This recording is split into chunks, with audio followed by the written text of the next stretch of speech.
Live from the BDN Studios, it's Bang and Dang. That's awesome. If you don't like that, then You ain't black.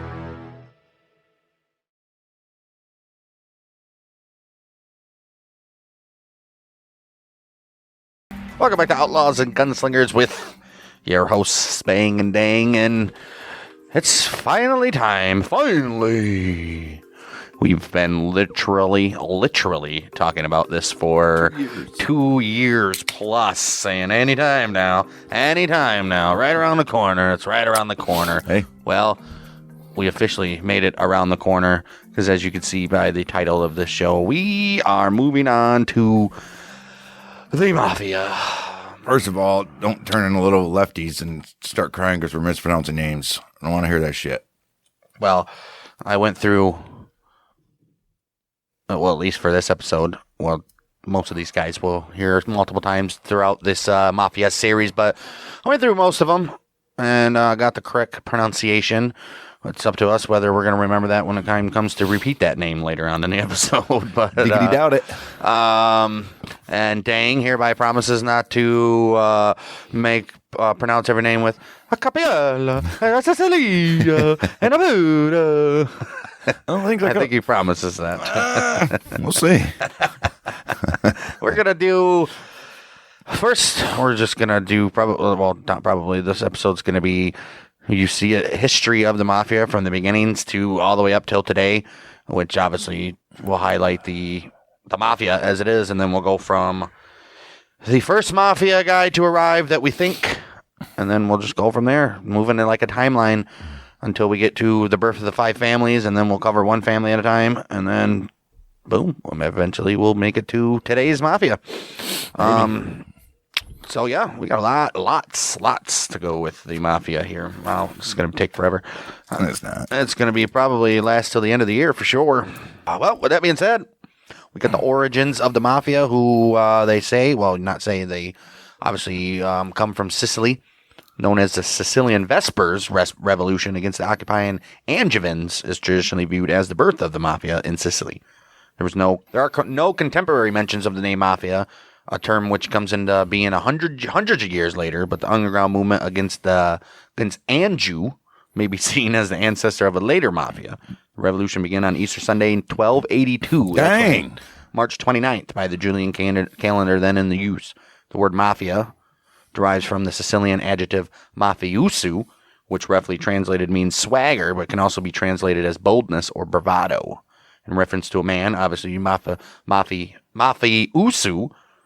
or mafioso in Italian, is in 19th century Sicily signified fearless, enterprising, and proud. In reference to a woman, however, just like Spanish would be. Or Italian, obviously, but I was trying to make it, obviously. Mafiosa, which means beautiful or attractive. Well, look at that. 1282, huh? Who would have thought? Murdering people since 1282. Murdering people since the beginning of time. Right. The first published account of what became the Mafia in the United States dates back to spring of 1869. The Netherlands Times reported that the city's 2nd district had become overrun by well-known and notorious Sicilian murderers, counterfeiters, and burglars, who, in the last month, have formed a sort of general co-partnership or stock company for plunder and disturbance of the city. Fantastic. Immigration from southern Italy to the Americas was primarily to Brazil and Argentina. Yes, it was. And Netherlands had a heavy volume of port traffic to and from both locales. I wonder why they went to Southern America. Because it was open and free still? Not free, but they could, I don't know. Wild lands? How old is the Brazilian country? A lot. Has to be, right? Probably as old as the United States. Probably more, actually. I'd say. Mafia groups in the United States first became influential in the New York City area, clearly, gradually progressing from small neighborhood operations in poor Italian ghettos to citywide and eventually national organizations. The Black Hand was the name given to an extortion method used in Italian neighborhoods at the turn of the 20th century. It has not been, or has sometimes been mistaken for the Mafia itself, which it is not, though. Oh. The Black Hand was a criminal society, but there were many small Black Hand gangs. Black Hand extortion was often wrongly viewed as the activity of single organization because criminals in Italian communities throughout the United States use the same methods of extortion. Right. Yeah, that Black Hand. What the hell was it? We had a episode of something just not too long ago, a couple weeks ago, something they mentioned about the Black Hand. Yeah, I think I did just see something like that. Yeah, I can't remember. Well, Giuseppe Morello.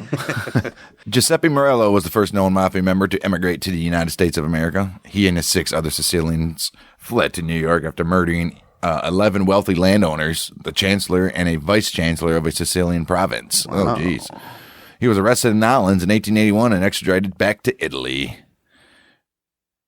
He'll be our next episode, all about his mafia life and stuff. From the 1890s to 1920 in New York City, the 5 Points Gang, founded by Paul Kelly, were very powerful in the Little Italy of the Lower East Side. Kelly recruited some street hoodlums who later became some of the most famous crime bosses of the century, such as Johnny Torrio, Al Capone, Lucky Luciano, and Frankie Yale.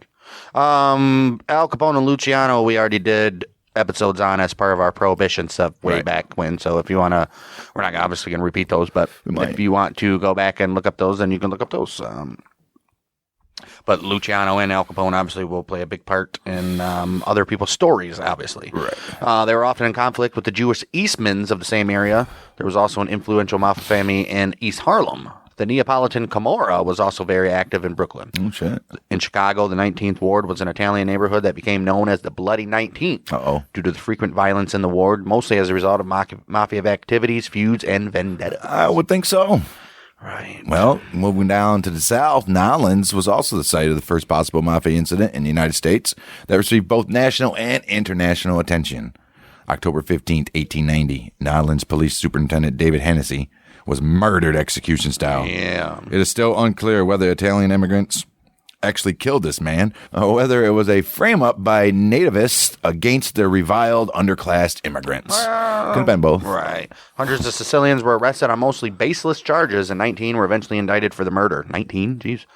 An acquittal followed with rumors of bribed and intimidated witnesses. Oh, I bet. March 14th, 1891, the outraged citizens of New Orleans organized a lynch mob after the acquittal and proceeded to kill 11 of the 19 defendants. Dang. 2 were hanged, 9 were shot, and the remaining 8 escaped. Dang. I'm guessing to New York. Wow, this is when the mafia before everybody was scared of them, huh? Right.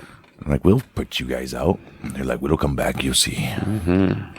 January 16th, 1919. Prohibition began in the United States, and everybody in the whole country went crazy except for the politicians because they still drank. Right. Oh, then we all know what prohibition is illegal to manufacture, transport, or sell any alcoholic beverages at all. Despite these bans, there was still a very high demand for the alcohol from the public, which we all know. Right. They call it soda shops, which weren't soda. This created an atmosphere that tolerated crime as a means to provide liquor to the public, even among the police and city politicians. Yes, while not explicitly related to mafia involvement, the murder rate during the Prohibition era rose over 40%, from 6.8 per 100,000 individuals to 9.7. Damn. And within the first 3 months preceding the 18th Amendment, $500,000 in bonded whiskey was stolen from government warehouses. Oh, shit. The profits that could be made from selling and distributing alcohol were worth the risk of punishment from the government, clearly, which had a difficult time enforcing prohibition. Oh, yeah. I mean, how are you going to? Right. There were over 900,000 cases of liquor shipped to the borders of U.S. cities. Criminal gangs and politicians saw their opportunity to make fortunes and began shipping larger quantities of alcohol to the United States cities. The majority of the alcohol was imported from Canada, the Caribbean, and American Midwest, where stills manufactured illegal alcohol, obviously. All over the Midwest, dude. Indiana, Illinois. Mm-hmm. Man. Appalachian. Not Midwest, but. Crazy. And they did too much in Michigan, though. Maybe like lower Michigan. Definitely Detroit. Detroit was right. The Purple Gang. Right. We already did an episode on those guys. True. They were getting that shit from Canada right there. Well. Actually, there's been old-timey cars and booze bottles found in the Detroit River. No shit. From the Prohibition era. Well, yeah, cars. Yeah. No shit. Early 1920s, fascist Benito Mussolini took control of Italy, and waves of Italian immigrants fled to the United States. Sicilian mafia members also fled to the United States as Mussolini cracked down on mafia activities in Italy. Oh. Most Italian immigrants resided in tenement buildings. As a way to escape the poor lifestyle, some immigrants chose to join the American Mafia. Oh. Or they started it. Right. The mafia took advantage of prohibition and began selling illegal alcohol. The profits from bootlegging far exceeded the traditional crimes of protection, extortion, gambling, and prostitution. But they still did all of those. Right, obviously. Prohibition allowed mafia families to make fortunes. As prohibition continued, victorious factions went on to dominate organized crime in their respective cities, setting up the family structure of each city. The bootlegging industry organized members of these gangs before they were distinguished as today's known families. The new industry required members at all different employment levels, such as bosses, lawyers, truckers, and even members to eliminate competitors through threat or force. Gangs hijacked each other's alcohol shipments, forcing rivals to pay them for protection, quote unquote, to leave their operations alone, and armed guards almost invariably accompanied the caravans that delivered the liquor. Crazy, man. 1920s. Italian mafia families began waging wars for absolute control over lucrative bootlegging rackets. As the violence erupted, Italians fought Irish and Jewish ethnic gangs for control of bootlegging in their respective territories. You don't mess with the Jews and their money, man. And the Irish and the booze. Shit. New York City, Frankie Yale waged war with the Irish-American White Hand Gang. In Chicago, Al Capone and his family massacred the North Side Gang, another Irish-American outfit.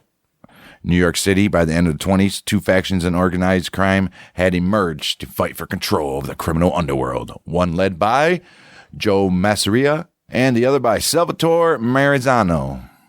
These actions called Castella la Marisi War, which led to Masseria's murder in 1931. Oh, shit. Maranzano then divided New York families into the five families. Oh. Maranzano, the first leader of the American Mafia, established a code of conduct for the organization, set up the family divisions and structure, and established procedures for resolving disputes. In an unprecedented move, Maranzano set himself up as boss of all bosses and required all families to pay tribute to him. Oh, shit. This new role was received negatively, and Maranzano was murdered within 6 months on the orders of one and only Lucky Luciano. Yeah, I mean, you can't have that. Who himself was a former Masseria underling who had switched sides to Maranzano and orchestrated the killing of Masseria, so he killed both of them. Right. Hey. And then he became the old boss. As an alternative to the previous despotic mafia practice of naming a single mafia boss as Capo di Tutti Capi, or boss of all bosses, Luciano created the Commission in 1931, where the bosses of the most powerful families would have equal say and vote on important matters and solve disputes between families. So there's no major boss unless you're in Sicily, because I bet you there's still one there. Oh, I'm sure. Yeah, we're not even getting into Sicily and Italy's mafia issues. This is just the United States, fellas. Right. That's why we're on a United States podcast. But still, mafia. The real mafia. We're talking about the American Mafia. It'll hurt ya. This group ruled over the National Crime Syndicate and brought in an era of peace and prosperity for the American Mafia. Yeah, man. By mid-century, there were 26 official commission-sanctioned mafia crime families, each based in a different city, except for the five families, which were all based in New York, which we know. Each family operated independently from the others and generally had exclusive territory it controlled, as opposed to the older generation of Mustache Petes, such as Maranzano and Masseria, who usually worked with only with fellow Italians.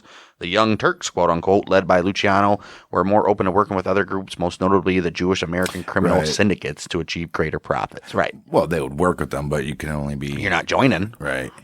You got to be Sicilian to be made, right? Mm-hmm. Or from Italy. I think from Sicily, you have to be full-blooded Italian. Right. Yeah. The mafia thrived by following a strict set of rules that originated in Sicily that called for an organized hierarchical structure and a code of silence that forbade its members from cooperating with the popo, which is omerta. Failure to follow any of these rules were punishable by death. Yes, it usually was. The rise of power that the mafia acquired during Prohibition would continue long after alcohol was made legal again. How many of these criminal families not only the mafia, but like a lot of ones with influence that were making a shit ton of money off of alcohol. Do you think they opposed reinstating alcohol? Yeah, because they still made money off it. Yeah, but they're not making as much as they would for prohibition. Yeah, like the little bars and stuff, they would hijack the trucks and then sell them to the bars. I guess, right. I'm not talking about just mafia, though. I'm talking about all these guys. Yeah. Right, yeah, I think so. They're like, shit. Criminal empires, which had expanded on bootleg money, would find other avenues to continue making large sums of money, like gambling. That's when casinos really were big. Well, right here. When alcohol ceased to be prohibited in 1933, the mafia diversified its money-making criminal activities to include illegal gambling operations, loan sharking, extortion, protection rackets, drug trafficking. Well, not really a lot of that. Yeah, they were smart, dude. When they made loans, they're like, I'll give you this $50 loan, but when you pay back, you owe me $150. Right. They're like, what, dude? That's 100% interest. What do they say, like points? 10 points? You owe me 10 points?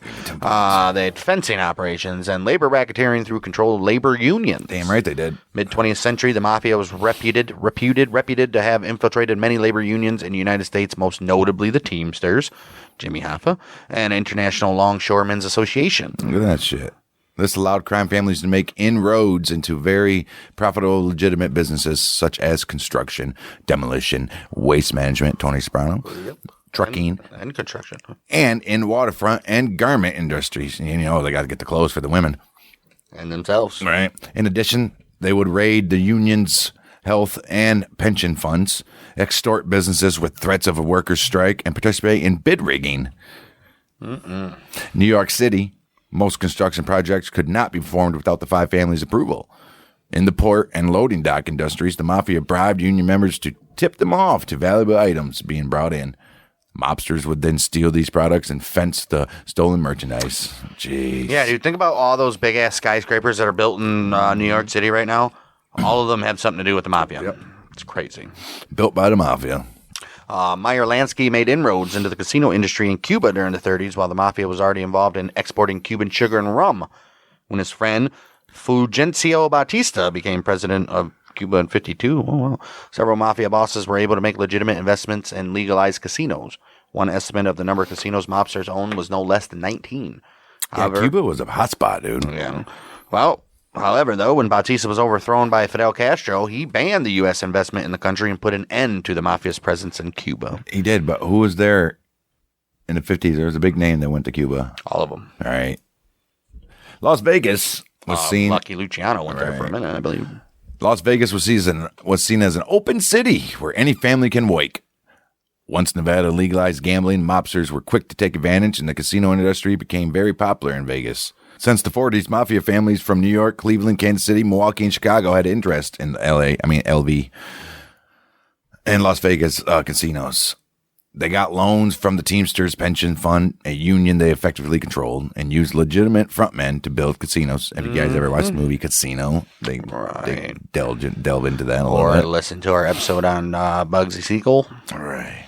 He was the one that went out there and opened up the Flamingo. Right. And then got shot in the face through his window. Isn't that crazy? Yeah, when money came into the counting room, hired men skimmed cash before it was recorded, then delivered it to their respective bosses. This money went unrecorded, but the amount is estimated to be in the hundreds of millions. Oh, obviously. Operating in the shadows, the mafia faced little opposition from law enforcement. Local law enforcement agencies did not have the resources or knowledge, to effectively combat organized crime committed by a secret society that they were unaware even existed. Oh, whatever. Many people within police forces and courts were simply bribed, while witness intimidation was also common. Of course, it's the mafia. Right. 1951, United States Senate Special Committee, chaired by Democratic Tennessee Senator Estes K. Favor, determined that a sinister criminal organization known as the Mafia operated around the United States. The United States Senate Special Committee to investigate crime in interstate commerce, known as the CAFOR hearings, televised nationwide, captured the attention of the American people, and forced the FBI to recognize the existence of organized crime in America. 1953, the FBI initiated the Top Hoodlum program. Oh, shit. The purpose of the program was to have agents collect information on the mobsters in their territories and report it regularly to Washington to maintain a centralized collection of intelligence on racketeers. Yep.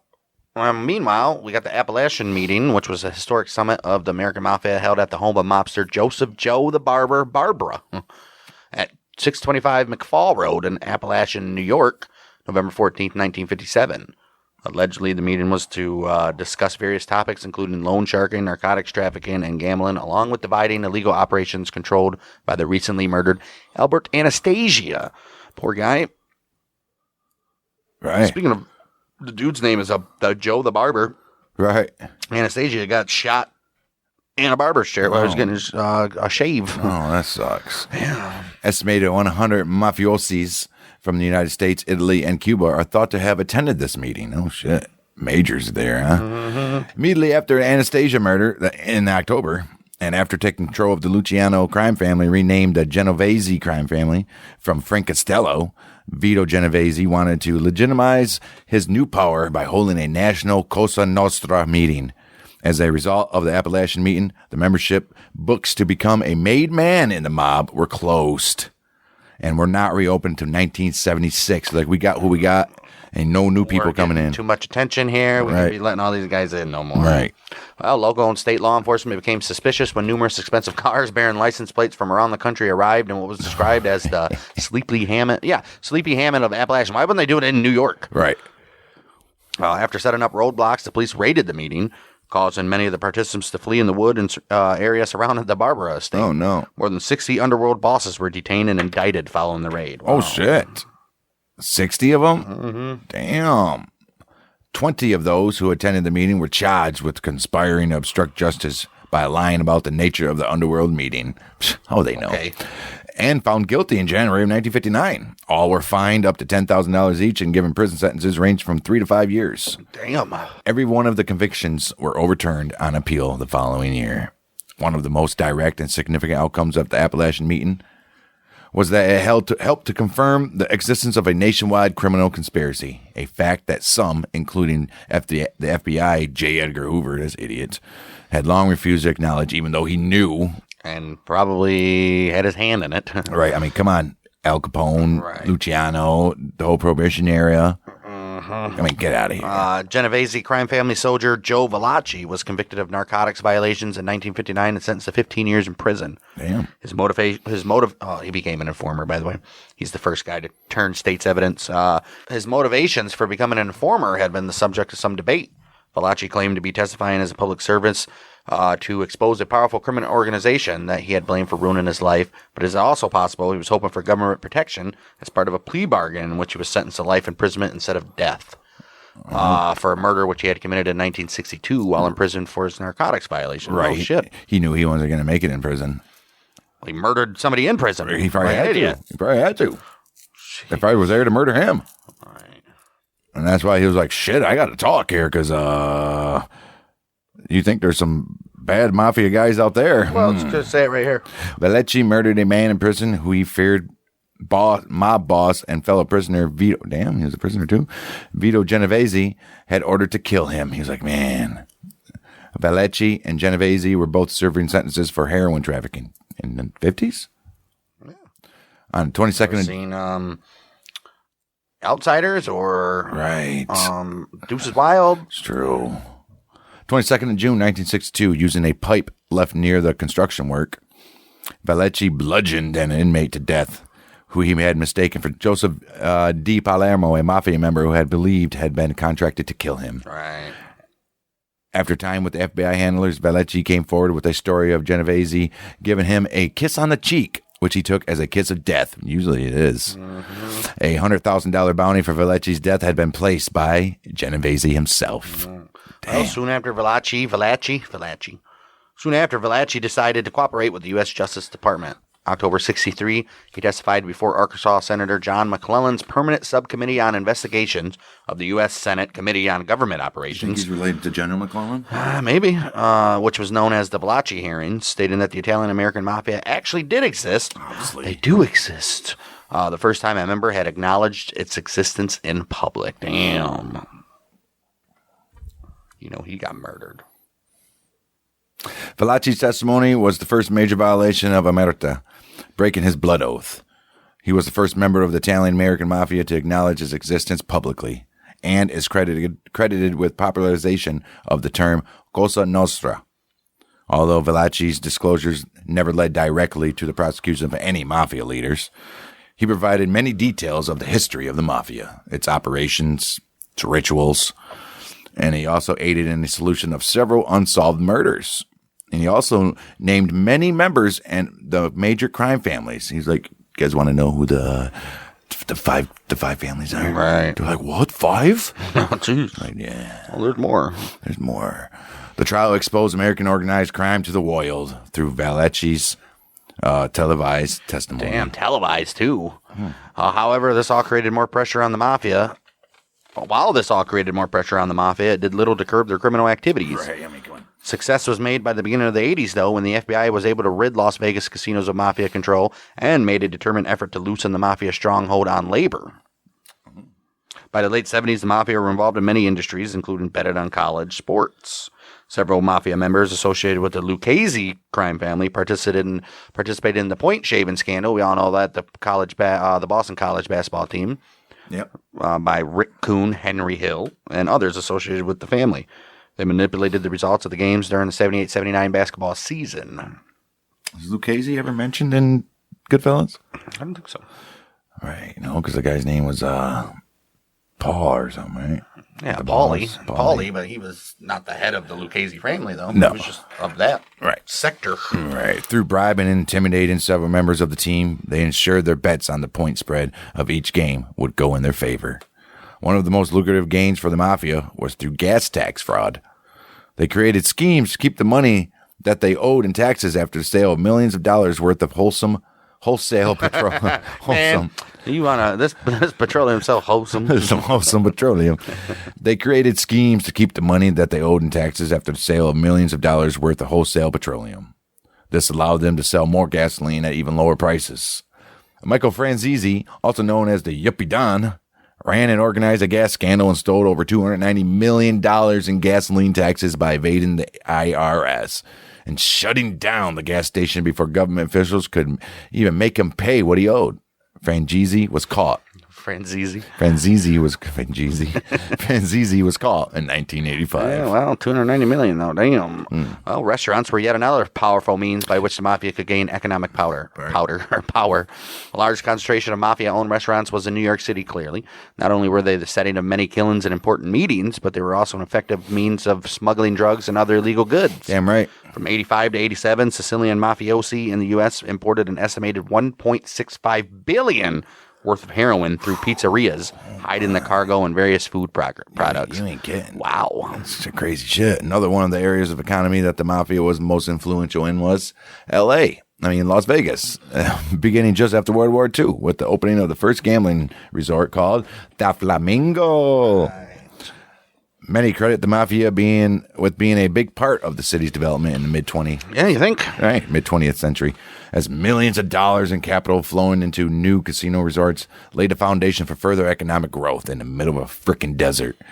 This capital didn't come from one mafia family alone, though, but many throughout the country seeking to gain even more power and wealth. Mm-hmm. Large profits from the casinos run as legitimate businesses would help to finance many of the illegal activities of the 50s and into the 80s. In the 50s, more mafia-financed casinos were constructed, such as the Stardust, the Sahara, the Tropicana, the Desert Inn, and the Riviera. Oh, shit. Pretty sure the Stardust and Riviera are still there. I don't know about the other ones. Right. Tourism in the city greatly increased through the 60s and strengthened the local economy. Damn right. And if you remember, in our Bugsy Siegel episode, they all knew all the stars in L.A. and shit, so they had them all come out, and it turned into a destination. Sure now did. How helpful. In the 1960s was also when the mafia's influence in the Las Vegas economy began to dwindle. The Nevada state government and federal government had been working to weaken mafia activity on the Strip, the so-called Strip. 1969, the Nevada state legislature passed a law that made it easier for corporations to own casinos. Oh, look at that shit, making it easier. Mm-hmm. This brought new investors to the local economy to buy casinos from the mafia. The U.S. Congress passed the RICO Act a year later. Ooh, that's the big one. Yeah, they didn't like that. This law gave more authority to law enforcement to pursue the mafia for its illegal activities. There was a sharp decline in mob involvement in Las Vegas in the 1980s. Through the RICO law, many in the mafia were convicted and imprisoned. Damn. Well, when that did become a federal law in 1970, it became a highly effective tool in prosecuting mobsters. It provides for an extended criminal penalties for acts performed as part of an ongoing criminal organization. Violation of the act is punishable by up to 20 years in prison per count, up to $25,000 in fines, that's it, and the violator must forfeit all properties attained while violating the RICO Act. Oh, shit. Wild, though, so they say. So, right. The RICO Act has proven to be a very powerful weapon because it attacks the entire corrupt entity instead of the individuals who can easily be replaced with other organized crime members. Yeah, that's true. Between 1981 and 1992, 23 bosses from around the country were convicted under the RICO law, while between 1981 and 1988, 13 underbosses and 43 captains were convicted. Over 1,000 crime family figures were convicted by 1990. Damn. While this significantly crippled many mafia families around the country, the most powerful families continued to dominate crime in their territories, even if the new laws put more mobsters in jail and made it harder to operate. Yeah, because the 5 family crime guys, you ain't getting those ones. The bosses, they'll let their little workers go. A high-profile RICO case sentenced John Gotti and Frank Locascio to life in prison in 1992 with the help of informant Sammy the Bo Gravano in exchange for immunity from prosecution for his crimes. And he did. Mm-hmm. Aside from avoiding long prison stretches, the FBI could put mobsters in the United States Federal Witness Program, changing their identities and supporting them financially for life. That's crazy. Right. This led to dozens of mobsters testifying and providing information during the 1990s. They did. Which led to the imprisonment of hundreds of mobsters. As a result, the mafia has seen a major decline in its power and influence in organized crime since the 1990s. Yeah, so they say. On the 9th of January 2003, Bonanno crime family boss Joseph Massino was arrested and indicted, alongside Salvatore Vitale and Frank Lino and capo Daniel Mangeli in a comprehensive racketeering indictment. So they're just getting them. Yep. The charges against Massino himself included ordering the 1981 murder of Dominic Sonny Black Napolitano. Massino's trial began May 24, 2004, with Judge Nicholas Garufis presiding and Greg D. Andres and Robert Henoch heading the prosecution. He now faces 11 RICO counts for 7 murders due to the prospect of prosecutors seeking the death penalty for the Shasha murder. That case was severed to be tried separately. Okay, that case was severed to be tried separately. Arson, extortion, loan sharking, illegal gambling, and money laundering is the other charges he faces. Got a lot of them. After deliberating for 5 days, the jury found Massino guilty of all 11 counts on the 30th of July, 2004.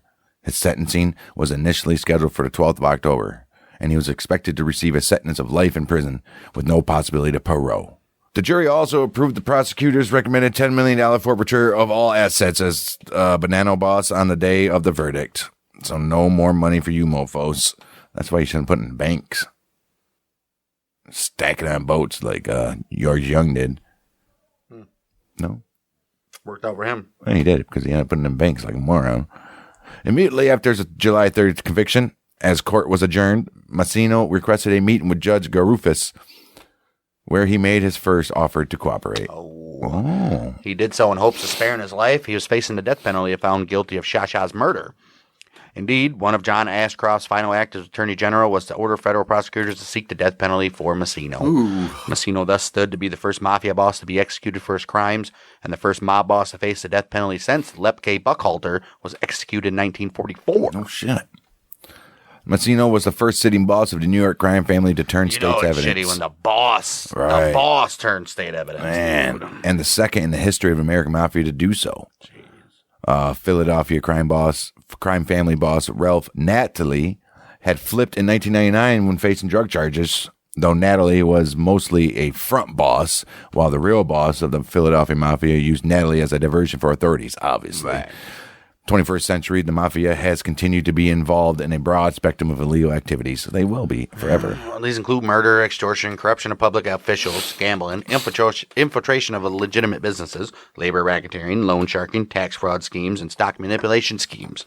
Another factor contributing to the Mafia's downfall is the assimilation of Italian Americans, which left a shallower recruitment pool of new mobsters. Although the Mafia used to be nationwide, today most of its activities are confined to the Northeast and Chicago. Right. While other criminal organizations such as the Russian Mafia, Chinese triads, Mexican drug cartels, and others have all grabbed a share of criminal activities, the Mafia continues to be the dominant criminal organization in these regions, partly due to its strict hierarchical structure. Yeah, just in those regions, but all those other ones have their own shit. You ain't getting, man, that Mexican drug cartel, you thought the mafia was bad. My. Law enforcement is concerned with the possible resurgence of the mafia as it regroups from the turmoil of the 90s. Although FBI and local law enforcement agencies now focus more on homeland security and less on organized crime since the September 11th attacks. To avoid FBI attention and prosecution, the modern mafia also outsources a lot of its work to other criminal groups, such as a motorcycle gang or street gang or a bunch of idiots. Well, despite the law trying to bring the mafia down, there are times when they have worked together. JFK.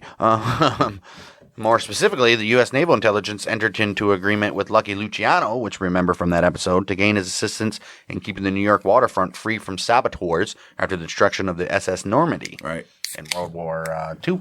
The spectacular disaster convinced both sides to talk seriously about protecting the United States East Coast on the afternoon of February 9th, 1942. Yeah, because the mafia didn't want those German sons of bitches in here either. No, not at all. Like, this is our country. Right.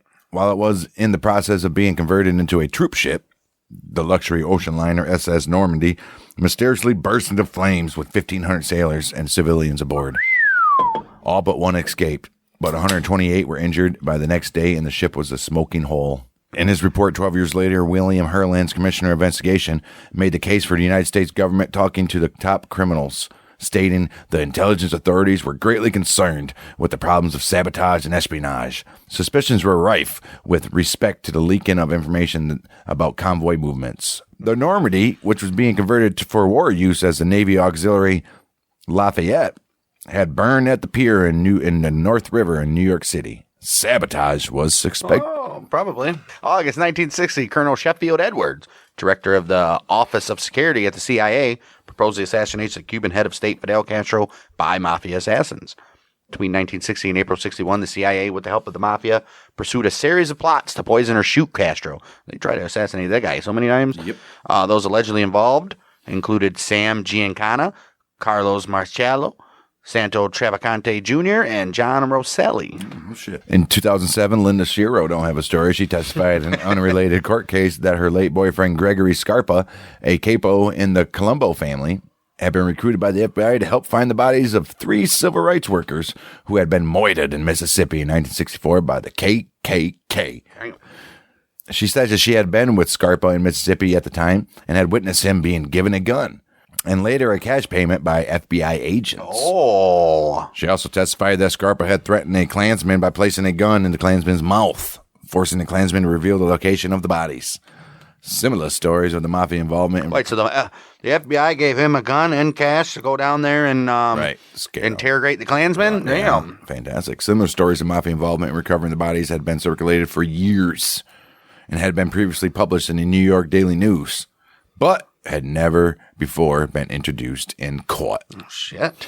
It's part of the Mafia Commission trial, which is a whole damn separate thing that we'll get to. Yeah. On February 25th, 1985, 9 New York Mafia leaders were indicted for narcotics trafficking, loan sharking, gambling, labor racketeering, and extortion against construction companies under the RICO Act. July 1st, 1985, the original 9 men, with the addition of 2 more New York Mafia leaders, pleaded not guilty to a second set of racketeering charges as part of the trial. Ooh, prosecutors aim to strike at all the crime families at once using their involvement in the commission. On December 2, 1985, Gambino family underboss Neil Della Croce died of cancer. Gambino boss and de facto commission head Paul Castellano, he was murdered on the 16th, 1985, one of the worst days ever in the history of the world. In early 1980s, the Bonanno family were kicked off the commission due to the Donnie Brasco. Yeah, that fucked everybody in that organization. Sure in hell, Donnie Brasco. A lot of people died because of old Donnie. Yeah, and although Rastelli was one of the men initially indicted, this removal from the commission actually allowed Rastelli to be removed from the commission trial, as he was later indicted on separate labor racketeering charges. Okay, whatever. Right. Having previously lost their seat on the commission, the Bonannos suffered less exposure than the other families in this case. 8 defendants were convicted of racketeering on November 19, 1986, with the exception of Indelicato, who was convicted of murder. He was one of the guys there. In the 1990s, as the Colombo family war raged, the commission refused to allow any Colombo member to sit in on the commission and considered dissolving the family altogether. Oh, shit. want to get rid of these mofos. Well, yeah, they're warring within each other. Right. Well, January 20th, 2011, January 20th is another terrible day in history of the world. The United States Justice Department used 16 indictments against Northeast American Mafia families, resulting in 127 charged defendants. Damn. More than 110 arrests. Well, they didn't get the other 17? Right. Wait, what? 127 were charged, but 110 were arrested? I guess. Wait, 127 were charged and another 110 were arrested. All right. The charges included Moida. All the stuff that the mafia does. Right. All that stuff. Extortion, illegal gambling, labor racketeering. Yeah. It has been described as the largest operation against the mafia in United States history. That was only 12 years ago, folks. Sure was. Families that have been affected included the 5 families of New York, including the DeCavalcante crime family of New Jersey and the Patriarcha crime family of New England. Right. Well. New England. That's what it is, guys. New right. England. That's kind of like the history, but now we'll move on to kind of like the structure and the order of the mafia as it pertains to today, which operates, obviously we know they operate on a strict hierarchical structure, similar to a Sicilian origins. The American Mafia's modern organizational structure was created by Salvatore Maranzano in 1931, with the 5 families, each of which would have a boss, an underboss, a capo, or capos, soldiers, all only full-blooded Italian Americans, while associates could come from any background. All inducted, I mean, he's a friend of ours. He's a friend of ours. All inducted members of the mafia are called made men. Yeah. He's a made man. What are you doing? He's a made man. You can't do that.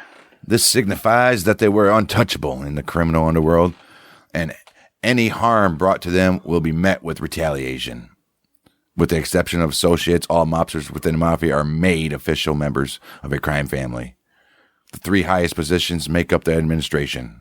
Below the administration... Wait, what? The 3 highest positions that make up the administration? The 3 highest positions make up the administration. Below the administration, there are factions, each headed by a capo, or a captain, who leads a crew of soldiers and associates. They report to the administration and can be seen as equivalent to managers in a business. Right, and it's just like the GM or something. Right. When a boss makes a decision, he rarely issues orders directly to workers who would carry it out, but instead passes instructions down through the chain of command. That's how they had a hard time of prosecuting these higher guys. That's why they made the RICO Act. Right. This way, the higher levels of the organizations were insulated from law enforcement. If the lower level members who actually commit the crime should be captured or investigated, providing plausible deniability. Hey, I didn't tell them to do it. What are you talking about? There are occasionally other positions in the family leadership, though. Okay. Whatever. Frequently, ruling panels have been set up when a boss goes to jail to divide the responsibility of the family. These usually consist of 3 or 5 members. This also helps divert police attention from any one member. Nice. The family messenger and street boss were positions created by former Genovese family leader Vincent Gigante. The mafia hierarchy is set up as follows, which the boss is the head of the family, usually reigning as a dictator, sometimes called the Don or Godfather. The boss receives a cut of every operation. Operations are taken on by every member of the family and of the region's occupying family. Depending on the family, the boss may be chosen by a vote from the capos of the family. In the event of a tie, the underboss must vote. Oh, that's sad about it. In the past, all the members of a family voted on the boss, but by the late 1950s, any gathering such as that usually attracted too much attention. Right. In practice, many of these elections are seen as having an inevitable result, such of that as John Gotti in 1986. Y'all knew he was going to be. Right. According to Sammy the Bull Gravano, a meeting was held in the basement during which all capos they were all searched, and Gotti's men stood ominously behind them, making sure you're going to vote him. Right. Gotti was then proclaimed boss. Right. You're going to vote him. Right. Well, then you got the underboss, which the underboss is like a assistant GM, I guess. Pretty much. Which is usually appointed by the boss. And he's the second in command of the family. The underboss often runs the day-to-day responsibilities of the family or oversees its most lucrative rackets. He usually gets a percentage of the family's income from the boss's cut. The underboss is usually first in line to become acting boss if the boss is imprisoned, and is also frequently seen as a logical successor. Well, then you have this consigliere, which is an advisor to the family and sometimes seen as the boss's right-hand man. Think Silvio in Sopranos. He was a consigliere. You know, Tony's go-to guy. Right.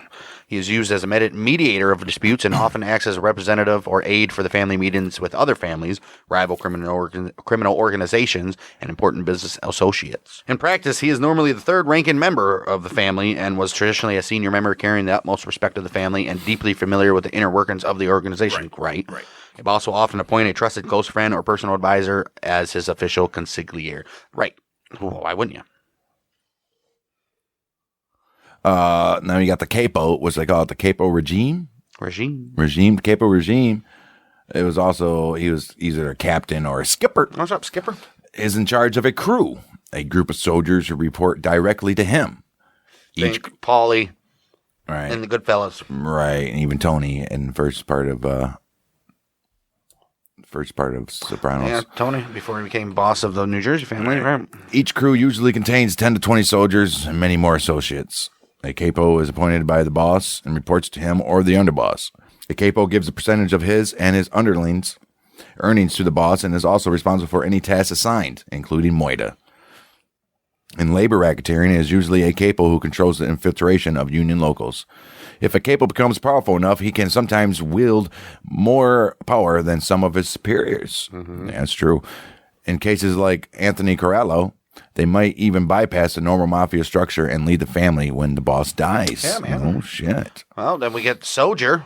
In Italian, it's called a soldato, or soldier, is an inducted or made member of the mafia in general and an inducted member of a particular mafia family. And traditionally, they can only be a full-blood Italian background, although today many families require men to be of only half Italian. Oh, of course. On their father's side only, though. Right. Once a member is made, he is untouchable, meaning permission from a soldier's boss must be given before he's murdered. Yep. When the books are open, meaning that a family is accepting new members, a made man may recommend an up-and-coming associate to be a new soldier. Right. Soldiers are the main workers of the family, like a worker bee, usually committing crimes like assault, murder, extortion, intimidation, etc. In return, they are given profitable rackets to run by their superiors and have full access to their family's connections and power. Oh, shit. Yeah. And then you got the associate. An associate is not a member of the mafia, but works for a crime family nonetheless. Associates can include a wide range of people who work for the family. An associate can have a wide range of duties, from virtually carrying out the same duties as a soldier to being a simple errand boy. Yeah, that's what Henry Hill was. He was never, he couldn't be. Mm-mm. Neither could Jimmy. No. He was right. He was Irish. Yeah. This is where prospective mobsters or connected guys start out to prove their worth. Hey, I'm connected, man. Mm-hmm. Once a crime family is accepting new members, the best associates of Italian descent are evaluated and picked to become soldiers. An associate can also be a criminal who serves as a go-between in criminal transactions, or sometimes deals in drugs to keep police attention off the actual members. Or they can simply be people the family does business with. How about that should have been the only sentence? Associates are people that the family does business with. That's literally it. Jeez. In other cases, though, an associate might be a corrupt labor union delegate or businessman.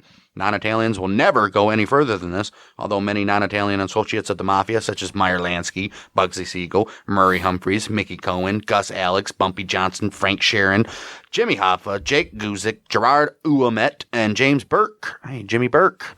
That was the Jimmy. They wielded extreme power within their respective crime families and carried out the respect of actual mafia members. They did. Yeah, look at that.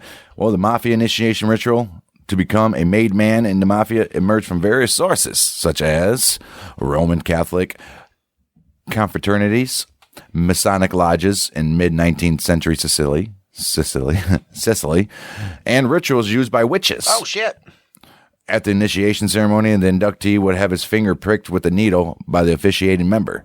A few drops of the blood are spilled on a card bearing the likeness of a saint. Mm-hmm. The card is set on fire. Mm-hmm. Finally, while the card is passed rapidly from hand to hand to avoid points, the novice takes an oath of loyalty to the mafia family. Like, dude, I'm here to death. It's the only way out, boy. The oath of loyalty to the mafia family is called the omerta. Omerta. This was confirmed in 1986 by the Pentito Tommaso Buscetta. All right. A hit or a murder of a made man must be approved by the leadership of the family, which we said, or retaliatory hits would be made, possibly inciting a war. You don't want that. In a state of war, families would go to the mattresses, means to prepare for war or be prepared in a warlike stance, meaning get your guns from under your mattress. You know, it was mainly derived from the film The Godfather, as the origin of the phrase is unknown. Omerta is a key oath or code of silence in the mafia that places importance on the silence in the face of questioning by authorities or outsiders, non-cooperation with authorities, the government, or outsiders as well. You don't talk about it, man. It's Fight Club. No. Traditionally, to become a made man or a full member of the mafia, the inductee was required to be a male of full Sicilian descent. Yeah. Later extended to males of full Italian descent. And then later extended to males of half Italian descent. They're like, dude, we through their father's lineage. Yeah, they're like, us Italians have been in this country for hundreds of years now. We don't have that many full bloods no more. Right. I can't be that many half bloods either. All right. According to Salvatore Vitale, it was decided during a commission meeting in 2000 to restore the rule requiring both parents to be of Italian descent. Oh, okay. It is also common for a mafia member to have a mistress. Guma. Yeah. Traditionally made member, I don't know why that would be in there, but whatever. Traditionally made members were also not allowed to have mustaches, part of the mustache peak custom. Yeah, whenever you've seen a mafia member with facial hair.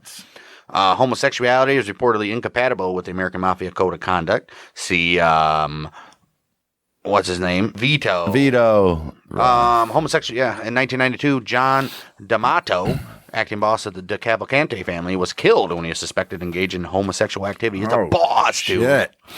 The mafia is currently most active in the northeastern United States, with the heaviest activity in New York, Philadelphia, New Jersey, Pittsburgh, Buffalo, and New England, in areas such as Boston, Providence, and Hartford. The Hartford mob, huh? It is also they wear little sweaters that are tied. Right. It also remains heavily active in Chicago and has a significant and powerful presence in other Midwestern metropolitan areas such as Kansas City, Detroit, Milwaukee, Cleveland, and St. Louis.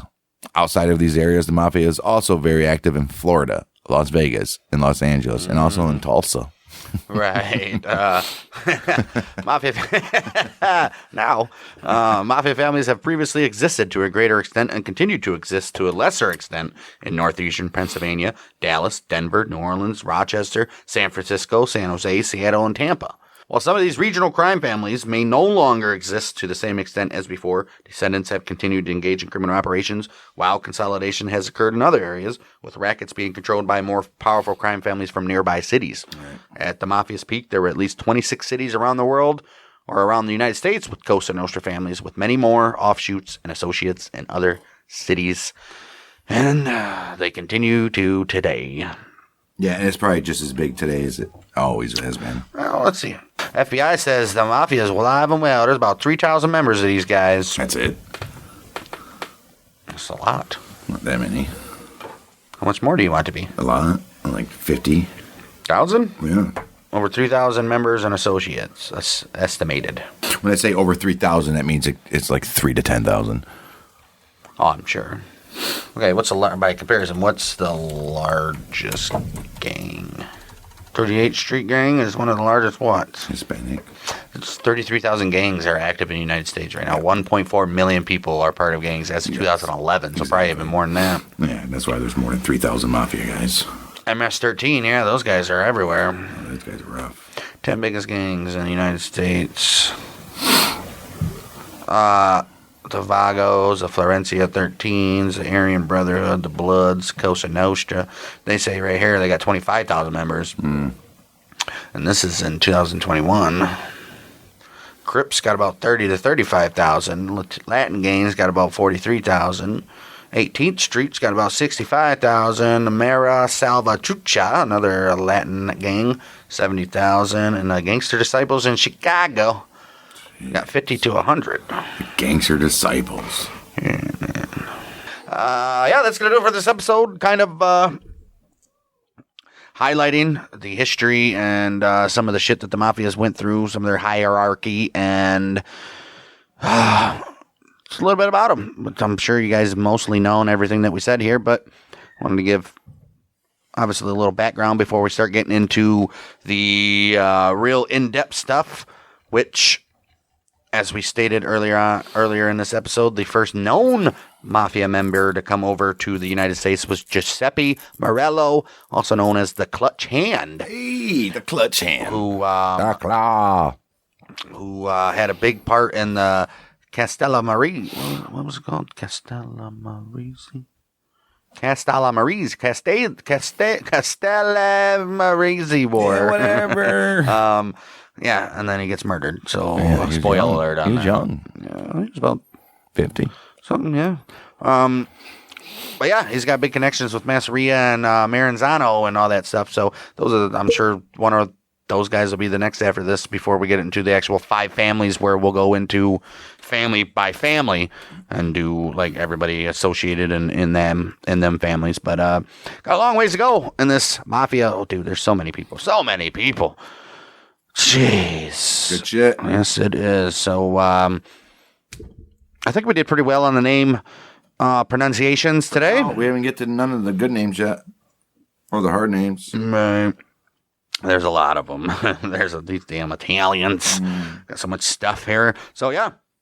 Got a long way to go and a long way to get there. So, hope you guys join us. Share this show with everybody because we're on the Mafia now. So, we call us, we're made men of the Mafia podcasting. Yeah. So, with that, we'll be back next week with Giuseppe Marello. We are the Mother Michiganders with Bing dang.